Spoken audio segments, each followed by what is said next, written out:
షష్టమ అధ్యాయము 24వ శ్లోకం. సంకల్ప ప్రభవాన్ come on త్యక్త్వా సర్వానశేషతః మనసైవేంద్రియగ్రామం వినియమ్య సమంతతః. One should completely give up all desires arising from thoughts and imagination, and by the mind alone control all the senses from every side. షష్టమ అధ్యాయము 25వ శ్లోకం. శనైః శనైరుపరమేత్ బుద్ధ్యా ధృతిగృహీతయా ఆత్మసంస్థం మనః కృత్వా న కించిదపి చింతయేత్. Gradually, step by step, with firm determination, guided by intelligence, one should bring the mind to stillness and fix it on the self, thinking of nothing else.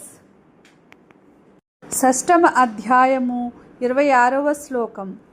యతో యతో నిశ్చరతి మనశ్చంచలమస్థిరం తతస్తతో నియమ్యైత దాత్మన్యేవ వశం నయేత్.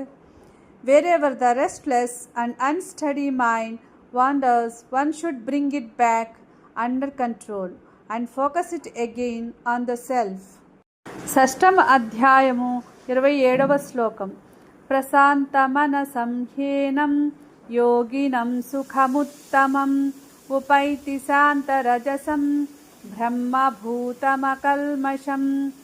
The yogi whose mind is peaceful, whose passions are calmed, and who is free from sin attains supreme happiness and becomes one with Brahman. షష్టమ అధ్యాయము 28వ శ్లోకం. యుంజన్నేవం సదాత్మానం యోగి విగతకల్మషః సుఖేన బ్రహ్మ సంస్పర్శ మత్యంతం సుఖమశ్నుతే. Thus, constantly engaging the mind in meditation, the yogi, freed from all impurities, easily experiences the highest bliss through connection with the Supreme.